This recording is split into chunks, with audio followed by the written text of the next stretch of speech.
جو پچھلی کلاس تھی اس میں حضرت ابوبکر صدیق رضی اللہ تعالیٰ عنہ کی جو زندگی تھی اس میں حضرت ابوبکر رضی اللہ تعالیٰ عنہ کے اسلام لانے سے پہلے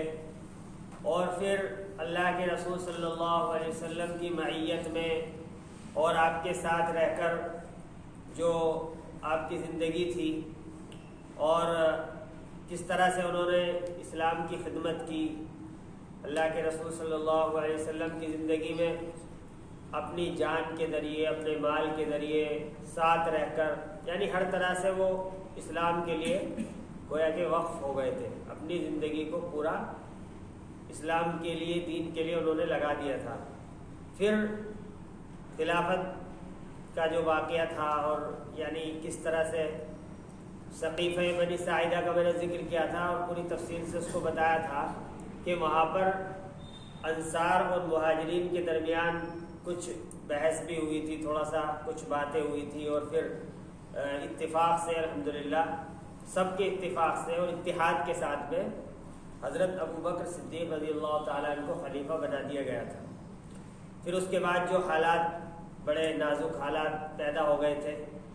ارتداد کا فتنہ پھیلا تھا، بہت سارے قبیلے اسلام سے پھر یعنی پوری طرح سے تو نہیں پھرے تھے، ہم نے یہ بتایا تھا کہ اس میں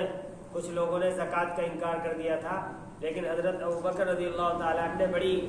ہمت کے ساتھ میں، بہادری کے ساتھ میں اور یعنی پورے سختی کے ساتھ میں یہ کہا تھا کہ کسی ایک ذرے یعنی ذرہ برابر بھی اسلام کے اندر کوئی کمی بیشی نہیں ہو سکتی جب تک ينقص الدین وحنا، یہ حید جو میں نے جملہ سنایا تھا ان کا کہ میرے جیتے جی دین کے اندر ذرہ برابر کوئی کمی نہیں ہو سکتی۔ حالانکہ اس میں بہت سارے صحابہ کرام کا اختلاف بھی تھا، لیکن انہوں نے ان سب کا یعنی مخالفت کے باوجود، یہاں تک کہ حضرت عمر رضی اللہ تعالیٰ عنہ کی مخالفت کے باوجود بھی وہ سارے مار کے سر کیے، حضرت اسامہ رضی اللہ تعالیٰ عنہ کو جو لشکر تیار تھا وہ بھیجا، الحمدللہ ان میں پوری طرح سے ان کو کامیابی حاصل ہوئی۔ ارتداد کا گویا کہ خاتمہ ہو گیا تھا 1 سال سے کم مدت کے اندر ہی، اور جو حضرت ابوبکر رضی اللہ تعالیٰ عنہ کی جو مکمل خلافت کا جو زمانہ رہا ہے وہ 225 برس کا ہے، یعنی 2.25 سال، 2.25 برس، 2.25 سال، برس سال کو کہتے ہیں۔ تو 1 سال کی کم مدت کے اندر انہوں نے ارتداد کا خاتمہ کر دیا تھا۔ اب 2 طاقتیں تھیں، روم اور ایران، جس کو رومن امپائر اور پرشین امپائر کے نام سے تاریخ میں بھی آپ پڑھ سکتے ہیں کہ اس وقت کی، اس زمانے کی سب سے بڑی طاقتیں، سپر پاور جس کو کہا جاتا ہے، گویا کہ انہوں نے پوری دنیا کو 2 حصوں میں تقسیم کر لیا تھا۔ آدھی دنیا پر جو حکومت تھی وہ رومن امپائر کی تھی، آدھی حکومت پر پرشین امپائر کی حکومت تھی، اور یہی اس وقت کی 2 ایسی شہنشاہیت تھی کہ ان کے مقابلے پر کوئی طاقت نہیں تھی اس زمانے کے اندر۔ اور حضرت اسامہ رضی اللہ تعالیٰ عنہ کے لشکر کو بھیجنے کا جو مطلب، جو مقصد تھا اللہ کے رسول صلی اللہ علیہ وسلم کا، کہ آپ کو یہ خبریں موصول ہوئی تھی کہ وہاں پر جو رومی بادشاہ ہے، شہنشاہ ہے، اس نے فوجیں تیار کی ہیں اور وہ یعنی مدینے پر چڑھائی کا وہ ارادہ رکھتا ہے، تو لہذا ان کا زور توڑنا مسلمانوں کے لیے یہ بہت ضروری تھا۔ تو حضرت ابوبکر رضی اللہ تعالیٰ عنہ نے بھی اسی کو سامنے رکھتے ہوئے فوجیں ترتیب دی اور اپنے جو فوجیں تھیں ان کو بھیجا۔ حضرت ابوبکر رضی اللہ تعالیٰ عنہ کے زمانے میں حضرت خالد بن ولید رضی اللہ تعالیٰ عنہ یہ سپہ سالار اعظم یعنی کمانڈر ان چیف رہے، جو سب سے بڑا جو فوجی پورا دفاعی جو نظام تھا اور جو فوجی نظام تھا، جو طاقت کا اور لشکر کا، فوج کشی کا، وہ اس وقت پورے دور میں ان کے سب سے بڑے کمانڈر اور جنرل وہ رہے ہیں، اور اللہ تبارک و تعالیٰ نے ایسی قابلیت، ایسی شجاعت اور پامردی، ان کو ایسی بے نظیر استقامت سے نوازا تھا کہ انہوں نے بڑے بڑے خطرناک مار کے سر کیے، یعنی کئی لاکھ کا ان کے سامنے کئی گنا زیادہ فوجیں ہوتی تھی دشمن کی، لیکن چند اور مٹھی بھر مسلمانوں کی جماعت کے ساتھ میں وہ بڑی کامیابی کے ساتھ ان مارکوں کو سر کرتے تھے۔ بہت ہی چھوٹی سی مدت کے اندر ایک بڑا علاقہ روم اور ایران کا حضرت ابوبکر صدیق رضی اللہ تعالیٰ عنہ کے زمانے میں فتح ہو چکا تھا۔ اس وقت کی جو یوں تو بہت ساری جنگیں ہوئی، ان سب کا تذکرہ نہیں کیا جا سکتا اس تھوڑے سے وقت میں اور ڈیٹیل کے ساتھ میں، اور آپ کو ڈیپلی تو کتابوں میں ہی پڑھنا پڑے گا اور پڑھنا چاہیے، یعنی یہاں سے کچھ گائیڈ آپ کو مل سکتی ہے، لیکن یہ تاریخ اسلام کا موضوع ایک بہت بہت لمبا اور بڑا، یعنی کہنا چاہیے بہت دلچسپ انٹرسٹڈ موضوع بھی ہے، ہمیں معلوم ہونا چاہیے۔ سیرت نبوی صلی اللہ علیہ وسلم، اس کو تو ماشاءاللہ ہم تقریروں میں بیانات میں سنتے رہتے ہیں، حالانکہ اس کو بھی پڑھنا ضروری ہے کہ جس طرح سے ہمیں اس کو پڑھنا اور مطالعہ اور اسٹڈی کرنا چاہیے وہ ہمارے سامنے نہیں آتا۔ بھئی تقریروں میں بیانات میں علماء کرام چند واقعات بتا سکتے ہیں اور اس میں سے جو سبق ان کو نکالنا ہوتا ہے وہ بتا دیتے ہیں، لیکن آپ صلی اللہ علیہ وسلم کی زندگی تو ایک پورا نمونہ تھی کہ اس کو تو ہمیں اپنی زندگی سے زیادہ، اپنے بارے میں جان، اس سے زیادہ ضروری یہ ہے کہ ہم آپ کی زندگی کو جانیں، اور پھر صحابہ کرام یعنی جو تاریخ ہے بعد کی خلافہ، خاص طور سے جو خلافت راشدہ ہے، اس کو جاننا اس لیے ضروری ہے کہ تاکہ ہمیں یہ معلوم ہو سکے کہ پھر صحابہ کرام نے کس طرح سے اس دین کو زندہ رکھا اور پھر وہ کس طرح سے پوری دنیا کے اندر اس دین کو لے کر اور اس دعوت کو لے کر، اس فکر کو لے کر پھیلے، اور یعنی یہ دین اسلام رہتی دنیا تک کے لیے آیا تھا، اور ایسا نظام زندگی، اتنا صاف ستھرا اور پاکیزہ نظام کہ اتنی قلیل مدت کے اندر، یعنی اتنی کم مدت کے اندر، اتنے شارٹ ٹائم میں کس طرح سے ساری دنیا کے کونے کونے کے اندر یہ دین پھیل گیا۔ تو اس کی وجہ یہ تھی کہ یہ دین بالکل برحق دین ہے، بالکل حق دین ہے، یہ کوئی یعنی ایسا نہیں تھا کہ بس یوں ہی کچھ سر پھرے اٹھے اور وہ تلوار لے کر میدان میں آ گئے اور لڑنے مرنے پر وہ تیار ہو گئے۔ اگر ایسی کوئی دعوت ہوتی ہے اور دنیا کے اندر بہت ساری ایسی تحریکیں، اس طرح کے موومنٹ آئے ہیں، آپ لوگ تاریخ میں پڑھتے بھی ہوں گے، آپ نے پڑھا بھی ہوگا، لیکن وہ کیا تھا؟ وہ ایسے ہی جیسے پانی کا ایک بلبلہ ہوتا ہے کہ کچھ دیر پر وہ پانی کے اوپر رہا اور پھر وہ پھٹ کر ختم ہو گیا۔ لیکن اسلام کہ جب سے شروع ہوا ہے تو وہ الحمدللہ اس کا جو درخت ہے وہ بڑھتا ہی چلا گیا اور اس کی شاخیں ساری دنیا کے اندر پھیل گئی۔ تو صحابہ کرام نے یہ ثابت کر کے دکھایا کہ ہاں یہ دین ایسا دین ہے جو سب کے لیے ہے اور اس کے اندر بہترین نظام موجود ہے۔ اسی نظام کو لے کر جب وہ دنیا کے اندر نکلے ہیں اور انہوں نے اپنے عدل و انصاف کے ذریعے، اپنی قابلیت کے ذریعے، اور ایک ایسے بہترین، سب سے بڑی جو چیز ہوتی تھی وہ ان کا عدل یعنی انصاف ہوتا تھا۔ اور یہاں تک واقعات ملتے ہیں کہ اگر انہوں نے کوئی علاقہ فتح کیا تو وہاں کے لوگ خود یہ کہتے تھے کہ جو پہلی جو حکومت تھی یعنی وہ تو ہم پر اس طرح سے وہ ظلم کرتے تھے، لیکن یہ مسلمان ہیں، یہ تو بہت زیادہ انصاف کے ساتھ میں کام لیتے ہیں۔ بہرحال ایک بہت کم مدت کے اندر حضرت ابوبکر صدیق رضی اللہ تعالیٰ عنہ کے جو سپہ سالار اعظم تھے حضرت خالد بن ولید، بہت ساری لڑائیوں میں انہوں نے اپنے کارناموں کے ذریعے سے بہت بڑا علاقہ فتح کر لیا۔ ایک جنگ جو قابل ذکر ہے غزوہ ذات السلاسل کے نام سے، جو حضرت خالد بن ولید رضی اللہ تعالیٰ عنہ کی سرکردگی میں، اور ادھر جو ایرانی لشکر کا جو سپہ سالار یا کمانڈر تھا وہ تھا ہرمز اس کا نام تھا۔ اس کو سلاسل اس وجہ سے کہا جاتا ہے کہ اس لڑائی میں ایران کے ایک حصے فوج نے، یہ نام جو اس طرح کے کچھ اہم چیزیں آتی ہیں ان کو نوٹ بھی کر لیں، جیسے یہ آیا بھائی جنگ ذات السلاسل، کہ اس میں جو مسلمان فوج کے جو کمانڈر تھے، سپہ سالار تھے، وہ حضرت خالد بن ولید رضی اللہ تعالیٰ عنہ، ایرانی لشکر کے کمانڈر ہرمز، اور اس کو ذات السلاسل، یہ سلاسل عربی کا لفظ ہے،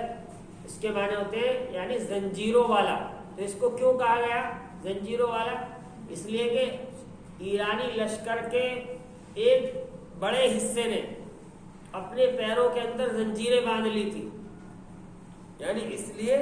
کہ ہم میدان جنگ سے بالکل ہٹیں گے نہیں، کیونکہ پچھلی والی بہت ساری جنگوں میں ایسا ہوا تھا کہ فوج جو ہے وہ بھاگ کھڑی ہوئی، انہوں نے رائے فرار اختیار کر لی، میدان جنگ سے بھاگ گئے۔ اب جو ہے وہ یہ عزم کر کے آئے تھے کہ ہمیں ہٹنا نہیں ہے پیچھے، لیکن پھر بھی جب زبردست جنگ ہوئی اور پھر مسلمانوں کا غلبہ دکھا تو بھاگنے لگے، اور بہت سارے ان کی وجہ سے وہیں پر قتل ہو گئے جو بھاگ نہیں سکے۔ تو اس وجہ سے اس کا نام ذات السلاسل تھا۔ اس کے بعد بہت سارے، یعنی حضرت خالد بن ولید رضی اللہ تعالیٰ عنہ محرم سن 12 ہجری سے ربیع الاول سن 13 ہجری تک وہاں پر ایک علاقہ تھا جس کا نام ہیرا ایک جگہ کا نام تھا جو وہیں پر ایران کے اندر، تو اس میں مقیم رہے وہ تقریباً اس مدت میں، اور اس مدت میں ان کو بہت ساری لڑائیاں دشمن سے مار کے پیش آئے، 20 خورز عظیم لڑائیاں ہوئیں، ہر ایک لڑائی میں ان کی فوج کم اور دشمن کی فوج کئی گنا، اور قابل سپہ سالاری پر درود بھیجے، لیکن ان تمام خالدی کارناموں کی ایک روح ہے، اس روح کو بھی ہمیں تلاش کرنا چاہیے، اور وہ روح صدیقی، یعنی حضرت ابو بکر رضی اللہ تعالیٰ عنہ کا انتخاب۔ حالانکہ وہ ان کے وہاں پر کارنامے تھے، لیکن جو ساری فوجیں تھیں وہ حضرت ابو بکر رضی اللہ تعالیٰ عنہ مدینے میں رہتے ہوئے ان کی پوری طرح سے وہ کمانڈنگ کر رہے تھے، اور بتاتے تھے کہ کہاں پر لے کر جانا ہے، کہاں پر خیمہ لگانا ہے، کہاں پر پڑاؤ ڈالنا ہے، کس کمانڈر کو کس حصے فوج کے ساتھ میں کدھر جانا ہے، کس علاقے میں جانا ہے۔ تو ان کا بڑا کارنامہ ہے، یعنی حضرت خالد بن ولید رضی اللہ تعالیٰ عنہ کا، لیکن حضرت ابوبکر رضی اللہ تعالیٰ عنہ کا جو یعنی ان کا انتخاب اور ان کا کارنامہ ہے، اس کو اس سلسلے میں کم نہیں سمجھا جا سکتا اور اس کو نظر انداز نہیں کیا جا سکتا۔ انہی کے کارناموں میں ایک جنگ یرموک بھی ہے۔ یہ جنگ بہت مشہور جنگ ہے، اور اس وجہ سے بھی مشہور ہے کہ اس میں جو ایرانی لشکر کی جو تعداد تھی یہ 2,40,000 کا جو لشکر تھا دشمن کا، اور مسلمانوں کی تعداد کل 40 سے 46 ہزار تک تھی، اور یہ بھی بہت خطرناک جنگ ہوئی ہے، اور اس میں اللہ تبارک و تعالیٰ نے مسلمانوں کو بڑی آسانی کے ساتھ میں فتح نصیب کرائی۔ اور یہ تو جو دو بہت ہی مشہور جنگیں تھیں حضرت ابوبکر صدیق رضی اللہ تعالیٰ عنہ کی، جن کا میں نے تذکرہ کیا، ورنہ اور بہت سارے ایسے مار کے پیش آئے، جیسے کہ میں نے بتایا حضرت خالد بن ولید رضی اللہ تعالیٰ عنہ کے تذکرے میں بھی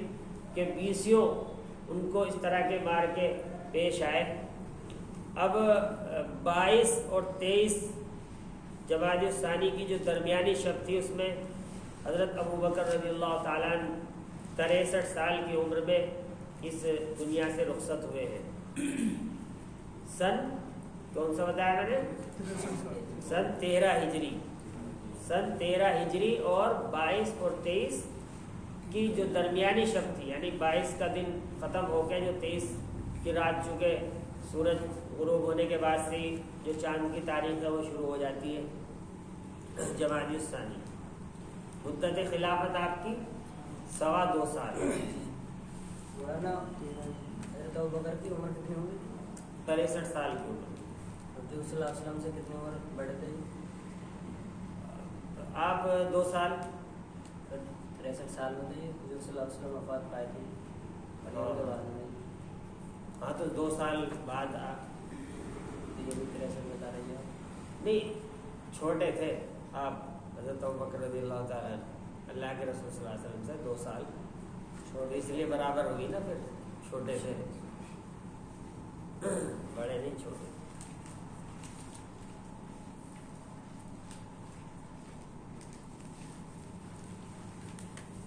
جس وقت حضرت ابوبکر رضی اللہ تعالیٰ عنہ بخار میں تھے اور جو ان کا آخری وقت چل رہا تھا تو صحابہ کرام کے مشورے سے انہوں نے مشورہ کیا، کئی صحابہ کرام سے، خاص طور سے حضرت عبد الرحمن بن عوف رضی اللہ تعالیٰ عنہ اور بھی، تو حضرت عمر فاروق رضی اللہ تعالیٰ عنہ کو انہوں نے اپنے بعد نامزد کر دیا، خود حضرت ابوبکر رضی اللہ تعالیٰ عنہ نے، اور لوگوں کے سامنے بھی اس کا اظہار کر دیا، اور انہوں نے کہا کہ میں نے اللہ تبارک و تعالیٰ سے بھی پھر کہا کہ اے اللہ، میں نے تیری مخلوق میں سب سے زیادہ بہتر انسان کو تیری مخلوق کے اوپر اور لوگوں کے اوپر میں نے خلیفہ بنایا ہے، اور انہوں نے پھر حضرت عمر فاروق رضی اللہ تعالیٰ عنہ خلیفہ بنے۔ یہ جو مختصر باتیں تھیں حضرت ابوبکر صدیق رضی اللہ تعالیٰ عنہ کی خلافت سے متعلق، ان کی زندگی سے متعلق۔ اب حالانکہ وہ ان کی زندگی کو ایک ہی لیکچر میں ہمیں کرنا تھا، لیکن چونکہ شروع میں کچھ تفصیلی باتیں کرنی تھی وہاں پر خلافت کے تعلق سے، تو وہ اس میں ہو نہیں پایا تھا۔ اب ہم حضرت عمر فاروق رضی اللہ تعالیٰ عنہ کے بارے میں کچھ باتیں کریں گے۔ حضرت عمر فاروق رضی اللہ تعالیٰ عنہ، ان کا نام عمر ہے، یہ چیز بھی تھوڑا سا نوٹ کرنے کی ہے، اور لقب فاروق ہے۔ جس طرح سے حضرت ابوبکر رضی اللہ تعالیٰ عنہ کا صدیق جو ہے وہ لقب ہے، اور میں نے یہ بتایا تھا کہ جو لقب ہوتا ہے کہ کسی خاص صفت کی وجہ سے یا کوئی ایسی قابلیت ہوتی ہے یا صلاحیت جو نمایاں ہو تمام چیزوں سے اس کسی انسان کے اندر، تو اس بنا پر اس کو جو ایک خاص لقب دیا جاتا ہے۔ اللہ کے رسول صلی اللہ علیہ وسلم نے خود آپ کو یہ لقب دیا فاروق کا، اور فاروق کا مطلب ہوتا ہے فرق کرنے والا، چونکہ آپ حق و باطل کے درمیان بالکل ایک حد فاصل تھے، یعنی فرق کرنے والے تھے، اور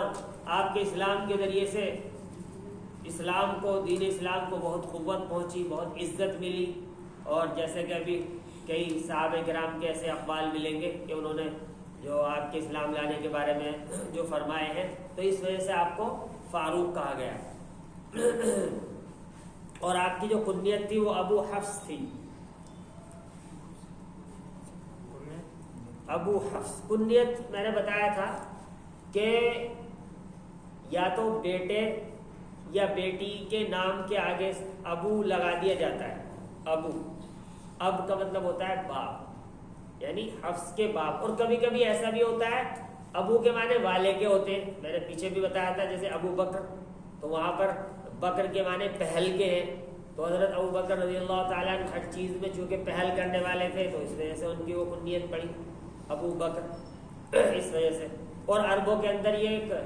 رواج تھا، اور اب بھی شاید اس طرح وہاں پر نام رکھے جاتے ہیں کنیت کے ساتھ میں، نام الگ ہوتا ہے، اور کبھی کبھی ایسا ہوتا ہے کہ کنیت ہی زیادہ مشہور ہو جاتی ہے، نام معلوم نہیں ہوتا، جیسے کہ حضرت ابوبکر صدیق رضی اللہ تعالیٰ عنہ کا خود، اور حضرت عمر فاروق رضی اللہ تعالیٰ عنہ کی کنیت کم مشہور ہے، ان کا نام مشہور ہے۔ ابو ہریرہ رضی اللہ تعالیٰ عنہ، ان کا نام بہت سارے لوگ نہیں جانتے، ان کی کنیت سے وہ مشہور ہوئے۔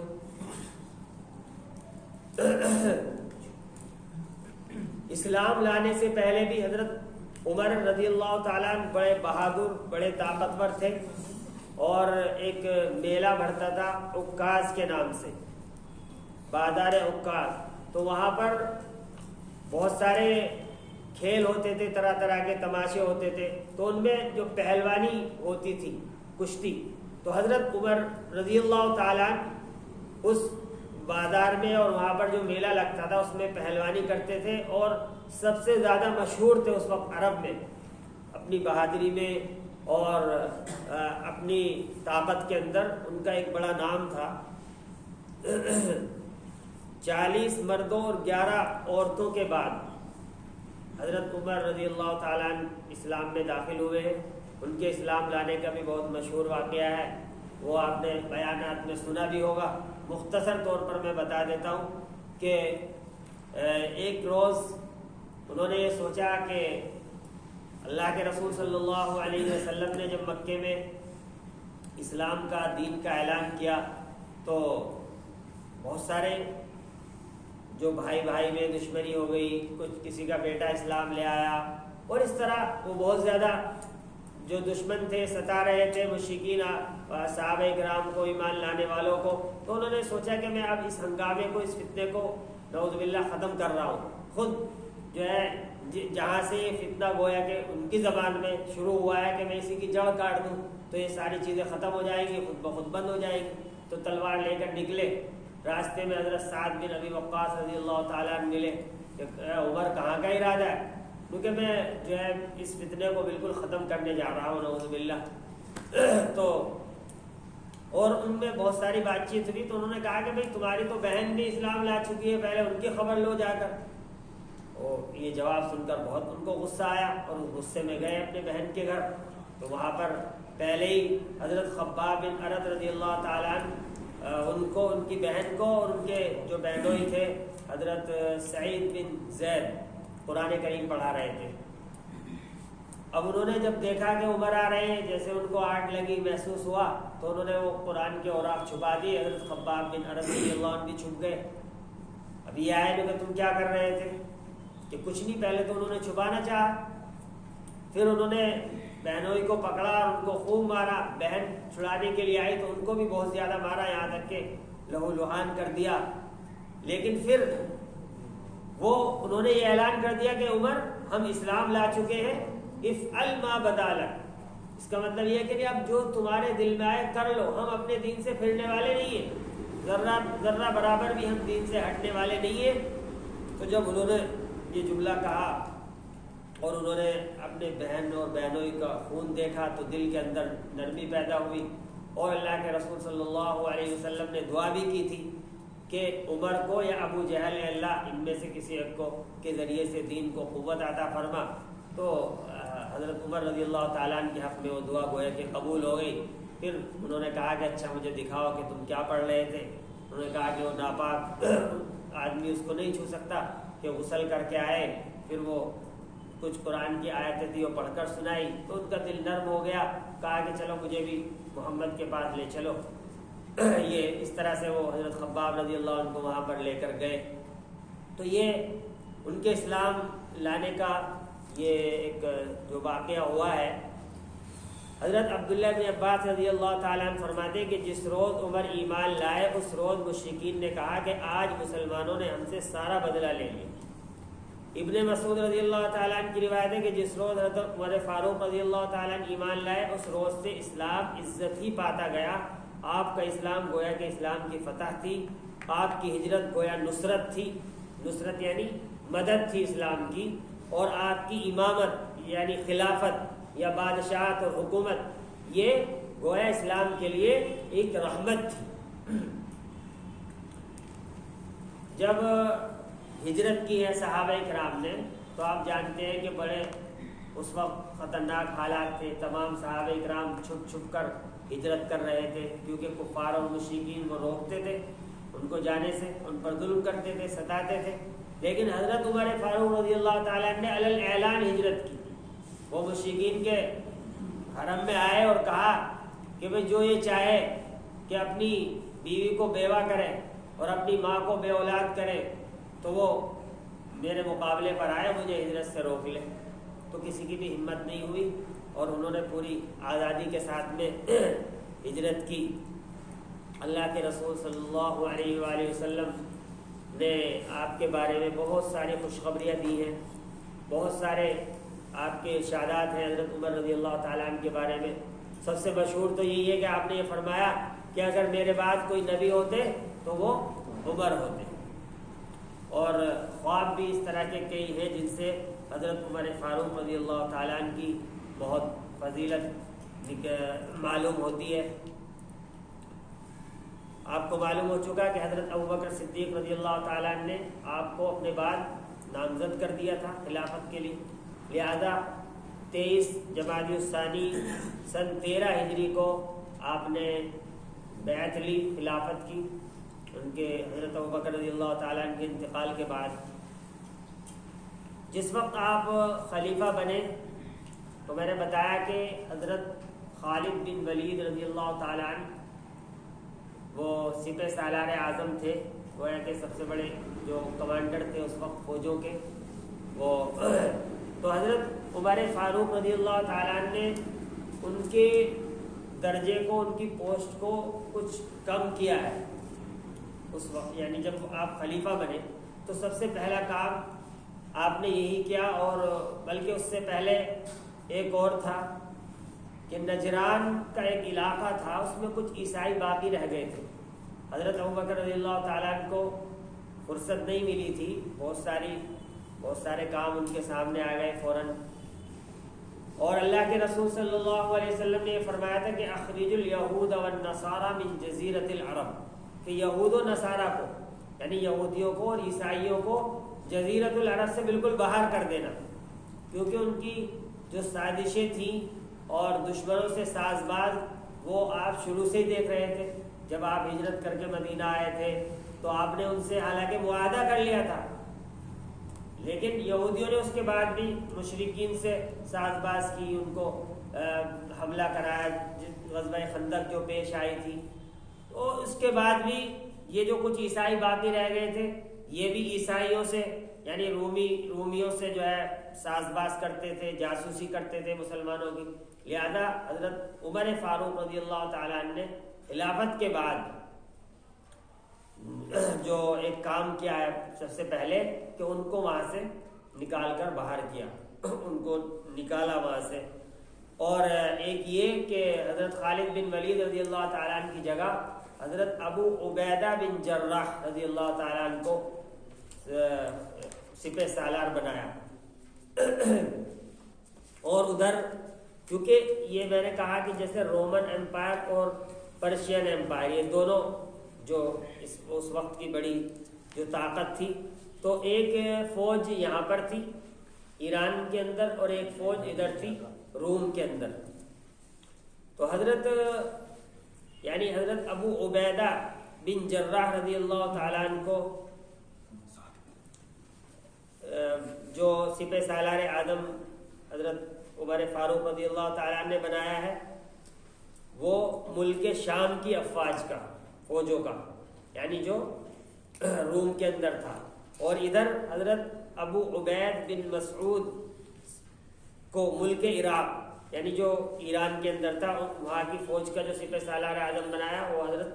ابو عبیدہ اور ابو عبید دونوں الگ الگ ہیں، کبھی کبھی ان کے اندر اس طرح سے شک ہو جاتا ہے۔ یہ ابو عبید بن مسعود ہیں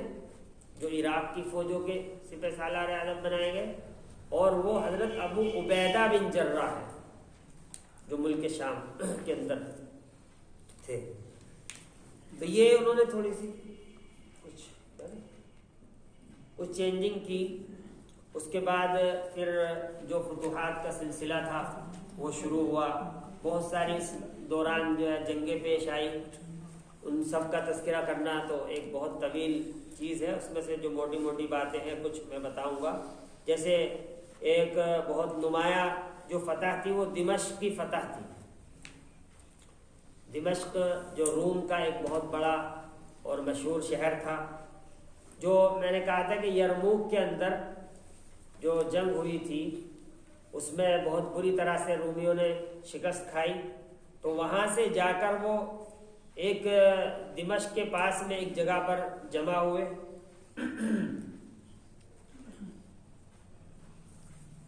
حضرت ابو عبیدہ رضی اللہ تعالیٰ عنہ نے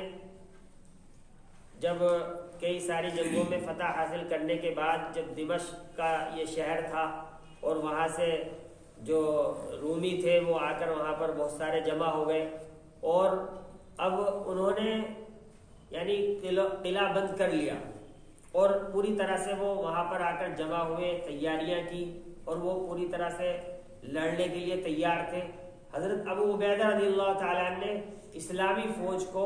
4 حصوں میں اس وقت تقسیم کیا، اور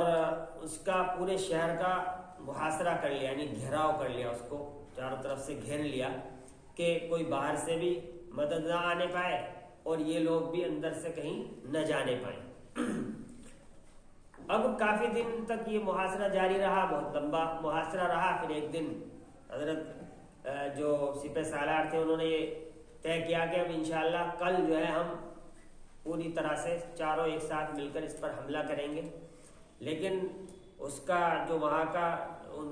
جو دشمنوں کا سپہ سالار تھا، کمانڈر تھا، اس نے چپکے سے حضرت خالد بن ولید رضی اللہ تعالیٰ عنہ کے پاس اپنا ایک سفیر بھیجا اور ان سے امان لکھوا لی. اصل میں یہ تذکرہ کرنا اس لیے بھی تھوڑا سا مناسب ہے کہ اس میں ایک سبق ہے. ابھی ان جو 3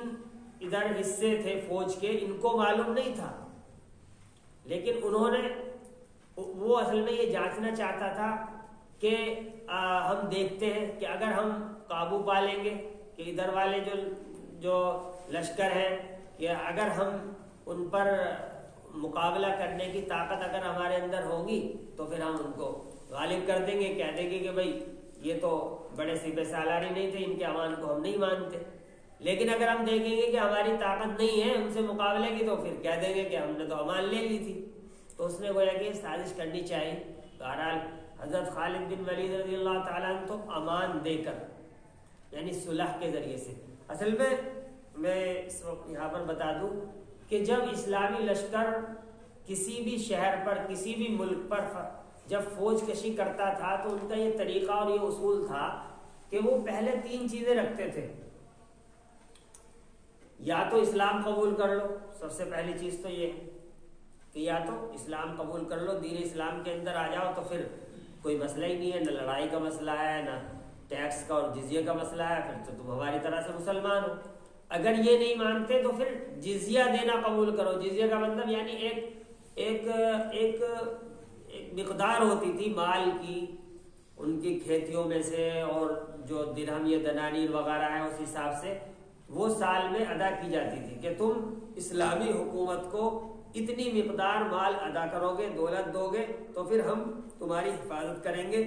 اور تمہارے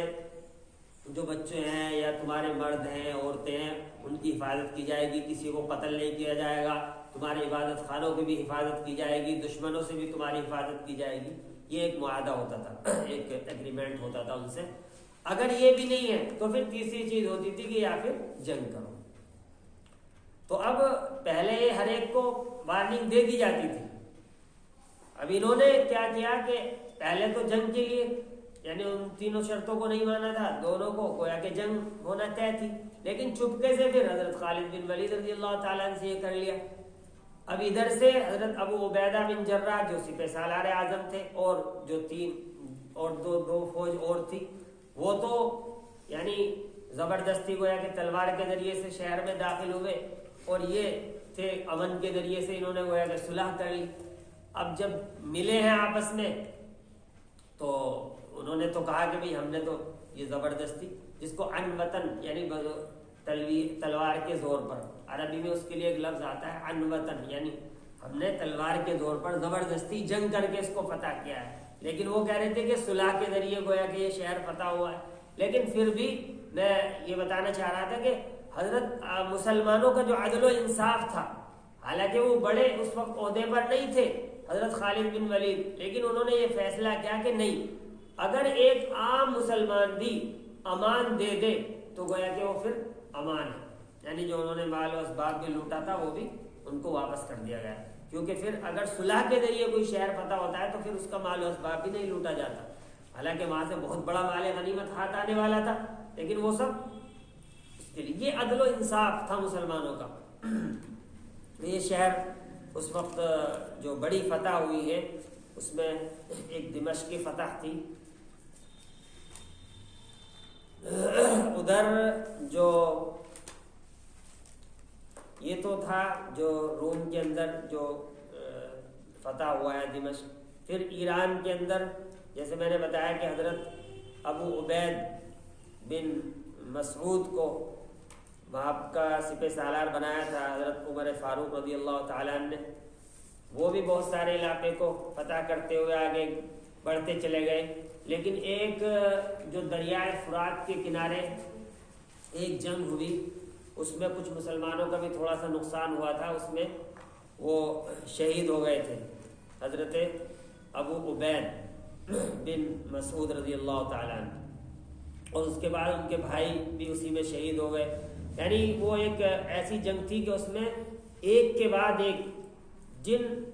تقریباً 6 کمانڈر بنے کہ ان کے بعد ان کے بھائی آئے، پھر کسی اور نمایاں شخصیت نے جو بڑے تھے انہوں نے جھنڈا تھاما، ایک علم ہوتا تھا، ایک جھنڈا ہوتا تھا جو نشانی ہوتی تھی کہ بھئی یہ فوج کا سردار ہے. تو یہ کے بعد دیگرے 6 کمانڈر وہاں پر شہید ہو گئے. پھر بعد میں حضرت مثنى بن حارثہ رضی اللہ تعالیٰ عنہ نے اسلامی لشکر کی کمانڈ سنبھالی اور انہوں نے بڑی حفاظت کے ساتھ میں اس کو وہاں سے نکالا. جو دریائے فرات کے کنارے یہ جنگ ہوئی تھی، جس میں رستم نے، جو ایرانی لشکر کا سب سے بڑا جو کمانڈر تھا اس وقت رستم تھا، اور اس نے اپنی طرف سے ایک بہمن جادوہ نام آتا ہے اس کو سپہ سالار بنایا تھا. اس کے بعد میں ایک جنگ ہوئی ہے جنگ بویب کے نام سے. جنگ بویب یہ اس لیے نمایاں ہے، یعنی جب مسلمانوں کو دریائے فرات کے کنارے جو نقصان ہوا تھا، اور جب حضرت عمر فاروق رضی اللہ تعالیٰ عنہ کو یہ معلوم ہوا کہ ایسے ایسے کمانڈر شہید ہو گئے ہیں، تو انہوں نے پھر نئی فوجی بھرتی کی. بہت سارے نئے لوگوں کو اس میں بھرتی کرنے کے بعد ان کی مدد کے لیے اور لشکر بھیجے اور ان کی امداد وہاں سے بھیجی حضرت عمر فاروق رضی اللہ تعالیٰ عنہ نے. تو ادھر سے بھی ایرانی لشکر بڑی تیاریوں کے ساتھ میں آیا. تو پھر یہ بھی ایک دوسری جگہ پر، یعنی بویب ایک جگہ کا نام تھا اور یہ بھی دریائے فرات کے کنارے تھا. لیکن اس بار ایسا ہوا کہ پہلے تو اسلامی لشکر پہلی جنگ میں، یعنی جہاں پر نقصان ہوا تھا ان کو، وہ دریا پار کر کے ایک پل بنا کر ادھر گئے تھے، تو اس لیے ان کو نقصان ہوا تھا. لیکن اس بار جو جنگ ہوئی جنگ بویب، اس میں انہوں نے ایرانی لشکر کو مجبور کیا کہ وہ ادھر آ کر لڑے، اور وہ پل انہوں نے تیار کیا. وہ یہاں پر آئے، جب جنگ ہوئی تو پھر ان کو شکست کے جب آثار دکھے تو وہ بھاگنے لگے. لیکن حضرت مثنى بن حارثہ رضی اللہ تعالیٰ نے پل بھی ان کا توڑ دیا. اب کچھ تو اس میں ڈوب کر مر گئے، کچھ وہاں پر قتل ہو گئے. یہ ایک بہت بڑا ان کا نقصان ہوا ہے اس میں. یعنی اس کی تعداد بتائی جاتی ہے کہ 1 لاکھ ایرانی اس میں مارے گئے اور صرف 100 مسلمان اس میں شہید ہوئے. اس شکست سے بہت بڑا نقصان پہنچا اور وہاں پر گویا کہ کوہرام مچ گیا تھا. پھر اس کے بعد انہوں نے بہت ساری تیاریاں کی. حضرت عمر فاروق رضی اللہ تعالیٰ عنہ نے بھی بڑی زبردست تیاریوں کے ساتھ میں پھر یعنی ایک دستہ فوج روانہ کیا. ایک بار حضرت عمر رضی اللہ تعالیٰ عنہ خود بھی جانا چاہتے تھے، کیونکہ وہاں کے حالات بڑے سنگین نظر آ رہے تھے. جو خبریں آ رہی تھی کہ اب وہ سب کے سب جو ہے ایک ساتھ جمع ہو گئے ہیں ایران والے، اور ایک بہت زبردست وہ حملہ کرنا چاہتے ہیں. لیکن پھر حضرت عبد الرحمن ابن عوف رضی اللہ تعالیٰ عنہ اور حضرت علی رضی اللہ تعالیٰ عنہ کی رائے یہ ہوئی کہ آپ کو مدینے سے نکل کر نہیں جانا چاہیے، کیونکہ خلیفہ وقت اگر لشکر میں ساتھ ہے اور خدا نہ خواستہ اگر اس کی شکست ہو جاتی ہے تو یہ ایک بہت بڑی ذلت ہوگی، اور پھر ساری فوج کی ہمت ٹوٹ جائے گی اور جو مسلمان مجاہدین ہیں ان کے حوصلے پست ہو جائیں گے. لیکن اگر آپ یہی رہ کر ہدایات جاری کریں گے، احکام جاری کریں گے، تو اگر شکست بھی ہو جاتی ہے تو پھر کوئی دوسری ہدایت آپ کی آئے گی، تو ایک حوصلہ اور نیا تازہ عزم و ارادہ پیدا ہوگا. بہرحال حضرت عمر رضی اللہ تعالیٰ عنہ تو نہیں گئے. پھر حضرت سعد بن ابی وقاص رضی اللہ تعالیٰ عنہ کو، جو ایرانی فوج تھی اس کا یعنی ایران میں جو مسلمان لشکر تھا اس کا کمانڈر بنایا گیا. جس طرح سے حضرت خالد بن ولید رضی اللہ تعالیٰ عنہ کا ایک بہت مشہور نام ہے، اور حضرت ابو عبیدہ بن جراح رضی اللہ تعالیٰ عنہ، اسی طرح سے تاریخ اسلام کے بڑے مشہور جنرل اور کمانڈر حضرت سعد بن ابی وقاص رضی اللہ تعالیٰ عنہ بھی ہیں. ان کے یہ ایسے ایسے نام ہیں اصل میں کہ ان کی سیرت کو تو ہمیں الگ سے بھی پڑھنا چاہیے. یہاں تو چونکہ ہمیں حضرت عمر فاروق رضی اللہ تعالیٰ عنہ کے کارناموں کو بیان کرنا مقصود ہے، ورنہ یہ ایسے ایسے نام ہیں حضرت خالد بن ولید، حضرت ابو عبیدہ بن جراح، حضرت ابو عبید بن مسعود، حضرت سعد بن ابی وقاص، حضرت عمرو بن عاص رضی اللہ تعالیٰ عنہ، ان کا بھی تذکرہ آئے گا. تو یہ اس طرح کے کمانڈر اور جنرل ہیں کہ ان کو ہمیں مستقل ان کی سیرت پڑھنی چاہیے، ان کی بایوگرافی پڑھنی چاہیے، ان کی لائف کہ کیا کس طرح سے انہوں نے جو ہے دشمنوں کے دانت کھٹے کر دیے. یعنی تصور نہیں کر سکتے کہ لاکھ کا سامنے لشکر موجود ہے اور یہ چند ہزار مسلمان ہیں. یعنی کیا ان کی حکمت عملی ہوتی ہوگی. حالانکہ اصل چیز تو ایمان تھی اور حق و باطل کے مارکے تھے کہ یہاں پر حق تھا ادھر باطل تھا، تو باطل کو تو ٹکرانا ہی یعنی پاش پاش ہونا ہی تھا۔ اور حضرت عمر فاروق رضی اللہ تعالیٰ نے اپنے جنرل کو اور حضرت سعد بن ابی وقاص کو ایک مرتبہ لکھ کر بھی بھیجا تھا، یا حضرت مثنیٰ بن حارثہ کو لکھا تھا کہ تم ان کی تیاریوں سے ذرا بھی ڈر اور کم ہمتی اپنے اندر آنے مت دینا، کیونکہ ہماری جو فتح ہے وہ اللہ کی طرف سے ہوتی ہے۔ ساز و سامان، جنگی ساز و سامان کی بنا پر یا تعداد کی بنا پر اللہ تعالیٰ ہمیں فتح نہیں دیتا، بلکہ ہمیں جو ہے اللہ تعالیٰ وہ ہمارے گناہوں سے بچنے کی وجہ سے، ہمارے ایمان کی وجہ سے اللہ تعالیٰ ہمیں فتح دیتا ہے۔ اور خود قرآن میں اللہ نے یہ وعدہ کیا وَأَنْتُمُ الْأَعْلَوْنَ إِن كُنتُم مُؤْمِنِينَ، کہ اگر تم پکے سچے مومن ہو تو پھر تم ہی سربلند رہو گے، یہ اللہ تعالیٰ نے خود وعدہ فرمایا ہے۔ بہرحال حضرت عمر فاروق رضی اللہ تعالیٰ عنہ نے بڑی حکمت عملی کے ساتھ میں ان سارے فتوحات یعنی ان ساری جو مارکے تھے اور جو جنگیں ہوئی بڑی کامیابی کے ساتھ میں ان کو سر کیا۔ پھر جو اصل مدائن وہاں کا جو پائے تخت تھا، کرنا چاہیں تو وائٹ ہاؤس ہوگا، بہت عالیشان اس کا محل تھا، بہت بڑا، اس میں ہیرے جواہرات تھے۔ جب ادھر سے شکست شروع ہوئی تو جو اس کا شہنشاہ تھا اس وقت یزدجرد جس کا نام آتا ہے، یزدجرد اس میں لکھا ہوا ہے، یعنی یا زا دال اردو میں جیم را دال، یزدجرد اس کا نام۔ تو اس نے پہلے ہی اپنے بوریے بستر کو باندھنا شروع کر دیا تھا کہ اب تو جو ہے وہ جانا ہی ہے یہاں سے۔ بہت سارا ساز و سامان لے کر وہ خود وہاں سے گیا تھا، لیکن پھر بھی جس وقت وہ مدائن فتح ہوا ہے تو بہت سارا مال غنیمت مسلمانوں کے ہاتھ لگا۔ اس سے پہلے ایک جو قابل تذکرہ بات ہے وہ یہ ہے کہ جب رستم جو ایرانی لشکر کا سپہ سالار اعظم تھا اور ادھر حضرت سعد بن ابی وقاص رضی اللہ تعالیٰ جو اسلامی لشکر کے کمانڈر تھے، حضرت سعد بن ابی وقاص رضی اللہ تعالیٰ نے پہلے ایرانی دربار میں ایک سفارت یعنی ایک ڈیلیگیٹ کچھ لوگوں کو جمع کر کے، صحابہ کرام کو، کچھ مسلمانوں کو، اس میں تقریباً 11-12 لوگوں کے نام آتے ہیں، ان کو بھیجا تھا وہاں پر۔ اس نے ان سے کچھ سوالات کیے تھے، انہوں نے جوابات دیے، تو اس نے بڑی حقارت سے یہ کہا تھا ایرانی بادشاہ نے کہ تمہاری تو اتنی حیثیت ہی نہیں تھی، تمہیں کیسے ہمارے ملک میں لالچ ہو گیا کہ تمہاری تو حیثیت یہ تھی کہ ہم جو ہماری سرحدوں کے کچھ گورنر ہوتے تھے ان کو حکم دیتے تھے اور وہ تمہیں ٹھیک کر دیا کرتے تھے، تو تمہاری اتنی ہمت کیسے ہوئی کہ تم ہمارے ملک کو آپ اٹھا کر دیکھو۔ تو انہوں نے بھی بڑے اچھے ان کو جوابات دیے اور کہا کہ ہاں واقعی ہماری یہی حیثیت تھی اور ہم یعنی اتنے گرے ہوئے تھے اور نہ کھانے کی تمیز تھی ہمیں، نہ پہننے کی تمیز تھی، اور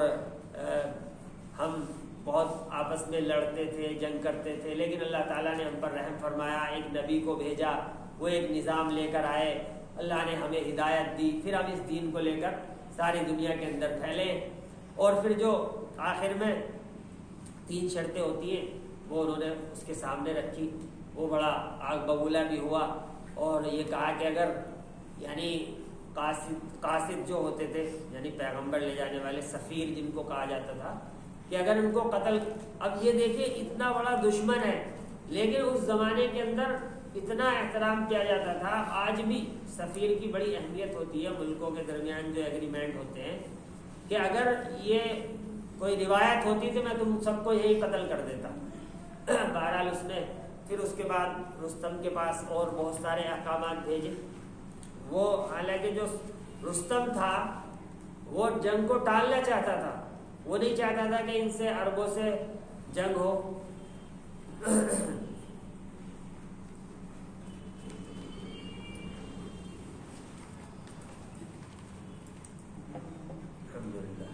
لیکن اوپر سے جب سخت آرڈر تھے، احکامات تھے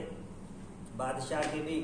اور وہاں کی رعایا کے بھی، وہ اس ذلت کو برداشت نہیں کر سکتے تھے، یعنی ایسے بے حیثیت لوگ۔ اور جب وہ سفارت گئی ہے تو تاریخ میں یہ بھی لکھا ہے کہ ان کے پھٹے پرانے کپڑے، پیوند لگے ہوئے چمڑوں سے،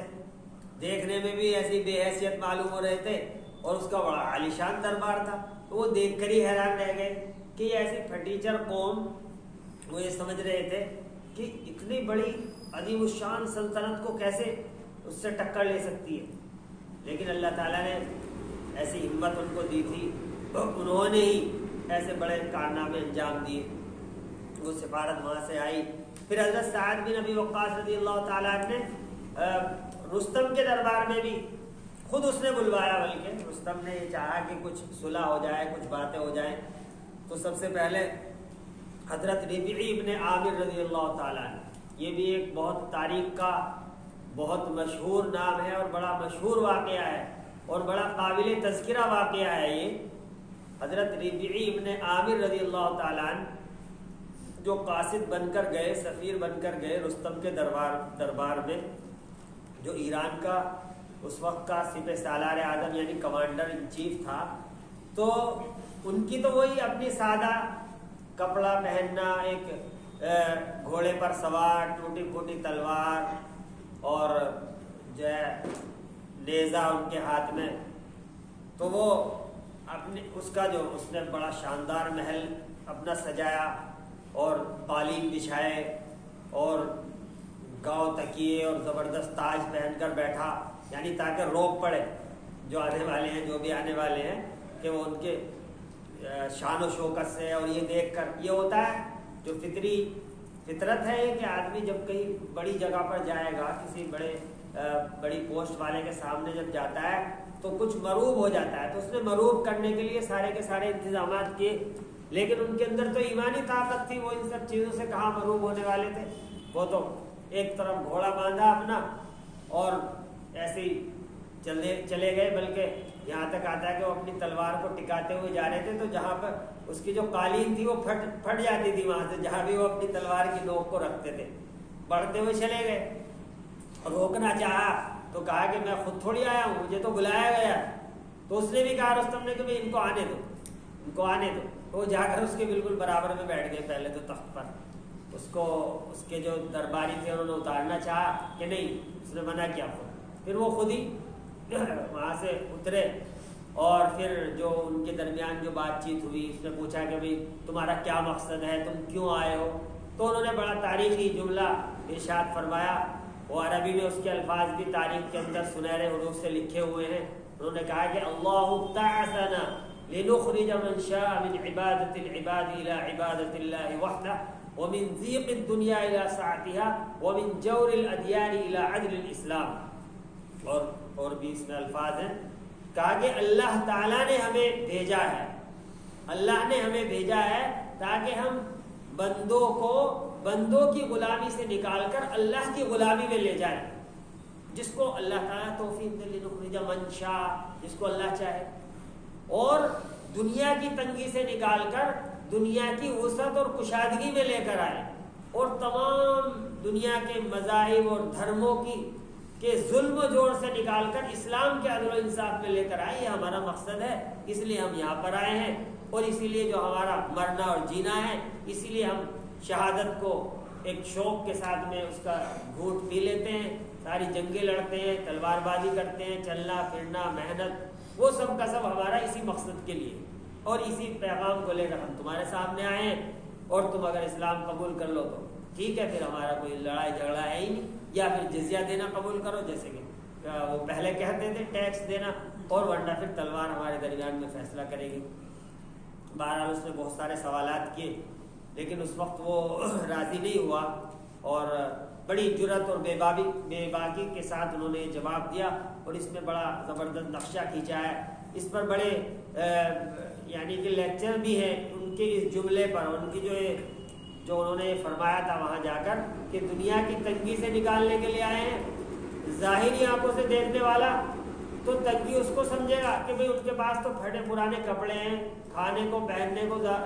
ان کے پاس کھانا پینا نہیں ہے، اور پھٹے پرانے کپڑوں میں ملبوس ہیں، اور ادھر جو ہے دنیا کی عیش و عشرت کے سامان ہیں، دولت ہے، دولت کے انبار لگے ہوئے ہیں، شاندار لباس ہے، فوجی اور جنگی ساز و سامان ہے، لیکن اس کو یہ تنگی فرما رہے ہیں۔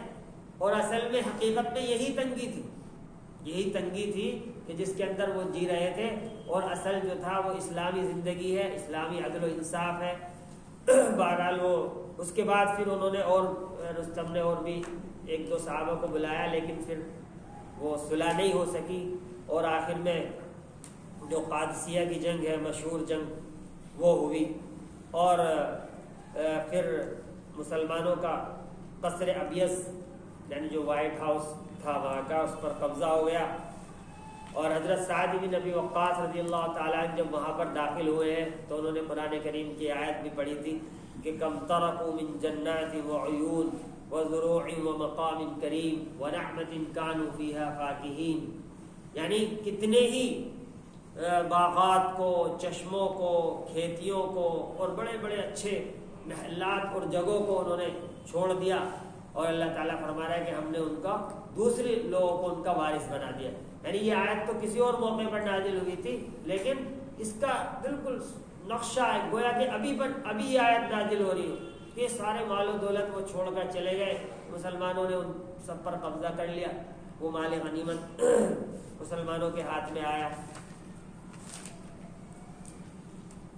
وہ حضرت فاروق اعظم رضی اللہ تعالیٰ عنہ کے پاس میں انہوں نے دیکھا ہے،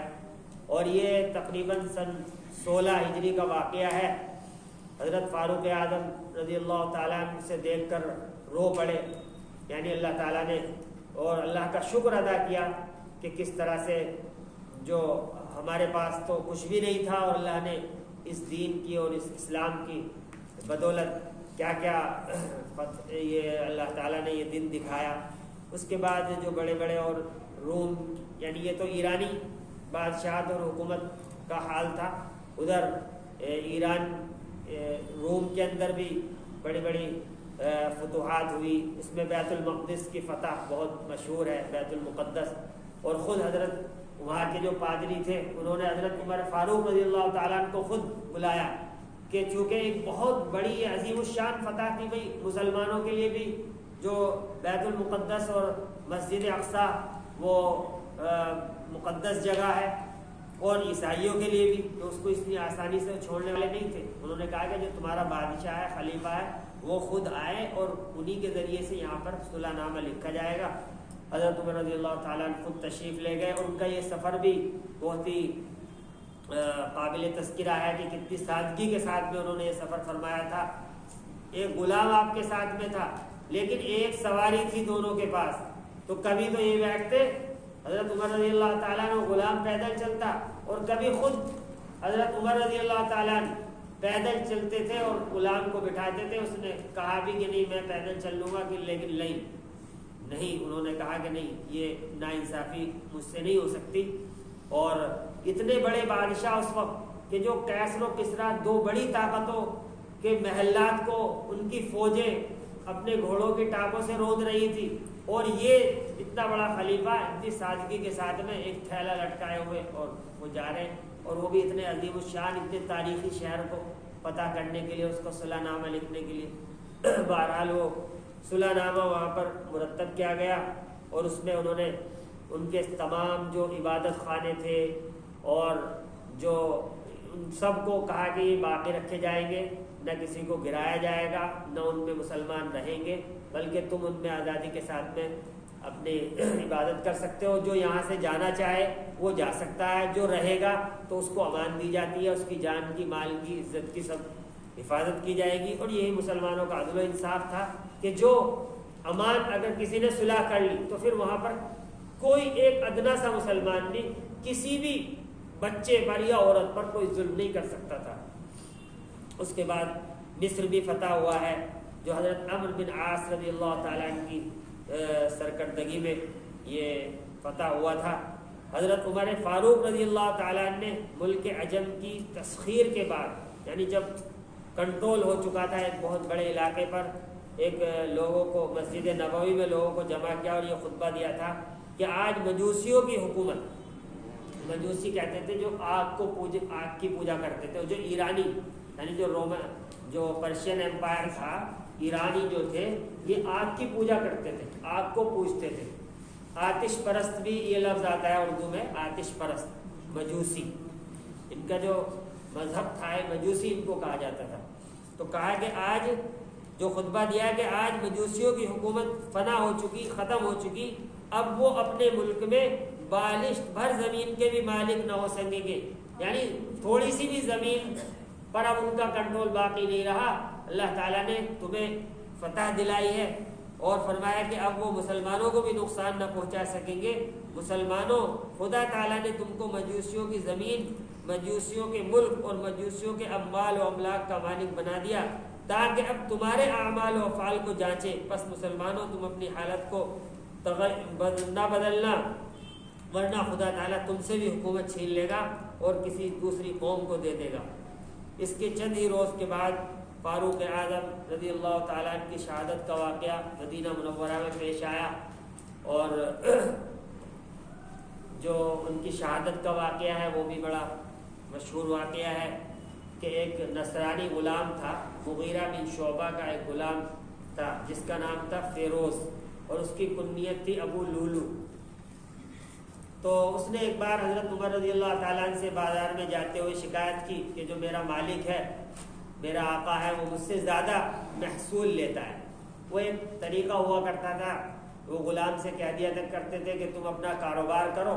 اور جو اتنے پیسے ہیں مقدار مال کی وہ مجھے دے دینا، مہینے میں دن میں جو بھی وہ متعین ہوگی، کہ وہ مجھ سے زیادہ محصول لیتا ہے۔ تو ان سے پوچھا کہ بھائی کتنا لیتا ہے؟ انہوں نے بتایا، تو حضرت عمر رضی اللہ تعالیٰ نے کہا کہ تم کیا کام کرتے ہو؟ تو انہوں نے لوہاری کا کام بتایا اور ایک کوئی اور دوسرا کام، کہ اس کے مقابلے میں تو یہ کوئی زیادہ مقدار نہیں ہے اور تم اپنا کام کرو۔ بہرحال وہ ناراض ہو گیا، اور اس نے پھر فجر کی نماز میں جب حضرت عمر رضی اللہ تعالیٰ عنہ نماز پڑھانے کے لیے آگے بڑھے، وہ پہلی ہی صف میں مسلمانوں کے ساتھ میں آ کر کھڑا ہو گیا تھا، اور اس نے خنجر چھپا کر لایا تھا مسجد میں، ان پر وار کیا حضرت عمر رضی اللہ تعالیٰ عنہ پر، کئی وار کیے جس کی تاب نہ لا سکے۔ حضرت عمر رضی اللہ تعالیٰ عنہ وہ بے ہوش ہو کر گر پڑے، لیکن انہوں نے یہ اسی حال میں حضرت عبد الرحمن بن عوف رضی اللہ تعالیٰ عنہ کو پکڑ کر آگے بڑھا دیا، پھر انہوں نے نماز پڑھائی۔ کچھ مسلمان اس کو پکڑنے کے لیے دوڑے، اس نے کئی کو زخمی بھی کر دیا، بلکہ ایک مسلمان کی شہادت بھی ہوئی اس میں، اس کو پکڑنے کے چکر میں، ان کا نام آتا ہے۔ تو جب اس کو پکڑا تو اس نے پھر خنجر خود اپنے ہی مار لیا، یعنی خودکشی کر لی اور وہ مر گیا۔ جب حضرت عمر رضی اللہ تعالیٰ عنہ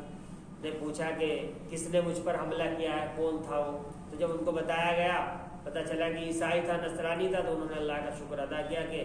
چلو کسی ایسے نے مجھے شہید نہیں کیا، یا میری شہادت میں وہ ملوث نہیں تھا کہ جس نے ایک بھی اللہ کے لیے سجدہ کیا ہو۔ اس طرح سے حضرت عمر فاروق رضی اللہ تعالیٰ عنہ 10 سال اور 6 مہینے حکومت کرنے کے بعد اس دنیا سے رخصت ہو گئے، اور اپنی انتقال سے پہلے انہوں نے ایک شورا بنا دی تھی کچھ صحابہ کرام کی، جس میں مشہور اور چنیدہ عشرہ مبشرہ میں سے جو صحابہ کرام باقی تھے، اور اپنے بیٹے کو بھی ان میں انہوں نے شامل کیا تھا، حضرت عبداللہ بن عمر رضی اللہ تعالیٰ عنہ، لیکن یہ کہا تھا کہ یہ تمہارے ساتھ مشورے میں تو شامل رہیں گے لیکن ان کو خلیفہ نہیں بنانا۔ تو انہوں نے ایک شورا بنا دی تھی، پھر اس میں بہرحال وہ حضرت عمر رضی اللہ تعالیٰ عنہ کسی جو زخم تھا وہ بہت کاری تھا، جو طبیب آئے اس نے ان کو کچھ دودھ پلایا، نبیذ پلائی، لیکن وہ زخم کے راستے سے وہ سارا باہر نکل گیا اور وہ اس دنیا سے تشریف لے گئے۔ یہ چند اور مختصر سی ان کی سیرت اور ان کی خلافت کے واقعات تھے جو آپ کے سامنے آئے ہیں، اور پوری تفصیل کے ساتھ میں تو وہی بڑی بڑی کتابیں لکھی گئی ہیں، اس کو آپ کو پڑھنا چاہیے۔ جو لوگ اردو پڑھنا جانتے ہیں وہ حضرت علامہ شبلی نعمانی رحمۃ اللہ علیہ کی کتاب ہے الفاروق، بہت ہی بڑی جامع کتاب ہے، بڑی مشہور، الفاروق کے نام سے، اور اس میں انہوں نے صرف ان کے واقعات ہی بیان کی۔ آدھی کتاب تو صرف جو ان کے حالات ہیں زندگی کے وہ لکھے ہیں، لیکن آدھی کتاب میں جو ان کی حکومت پر تبصرہ کیا ہے اور ان کے جو ملکی انتظامات تھے، ان کی ذہانت، ان کی عقل مندی، یعنی کس دور اندیشی کے ساتھ میں، اور کیا ان کا عدل و انصاف تھا، کیا ان کا سسٹم تھا، اور حکومت چلانے کے جو انہوں نے قوانین بنائے، جو عدل و انصاف، اور جو اپنے گورنر اور عامل مقرر کرنا علاقوں پر، اور اسی طرح سے فوجوں کو چلانا اور ان کو احکامات جاری کرنا اور پل پل کی خبر رکھنا، یعنی جو بھی فوج محاذ پر لڑ رہی ہے تو پل پل کی ان کے پاس خبر آتی تھی اور وہ وہاں سے احکامات جاری کرتے تھے۔ اس وقت تو نہ ٹیلی فون تھے، نہ خط کا ڈاک کا نظام تھا، ایک کوئی آدمی آتا تھا، لیکن پھر بھی ہر وقت کی خبریں ان کے پاس پہنچتی تھی اور وہ برابر احکامات جاری کرتے تھے۔ یہ ساری جو تفصیلات ہیں یہ آپ کو اس کتاب میں ملیں گی، اور مختصر طور پر بھی خلفائے راشدین کے نام سے اور بھی کئی کتابیں ہیں۔ ایک میرٹھ کے جو زین الراشدین ہیں، ان کے والد تھے زین العابدین، بڑے مشہور اور اچھے عالم تھے، لکھنے والے تھے، ان کی کتاب ہے خلافت راشدہ کے نام سے، وہ مختصر ہے، وہ بھی آپ پڑھ سکتے ہیں، ہندی میں بھی ہے وہ، تو اس میں بھی ان کے واقعات ہیں۔ تو یہ بہت ساری چیزیں ایسی ہوتی ہیں کہ جو یعنی یہاں پر نہیں آ پاتی، اور ایک آدمی 1 گھنٹے کے اندر 10 سال کی حکومت کو کیسے بیان کر سکتا ہے؟ تو لہذا ڈیپلی اور ڈیٹیل میں ہمیں اس کو پڑھنا بھی چاہیے تاکہ ہمارے سامنے وہ سارا نقشہ اور وہ سارا نظام آئے۔ باخر دعوانا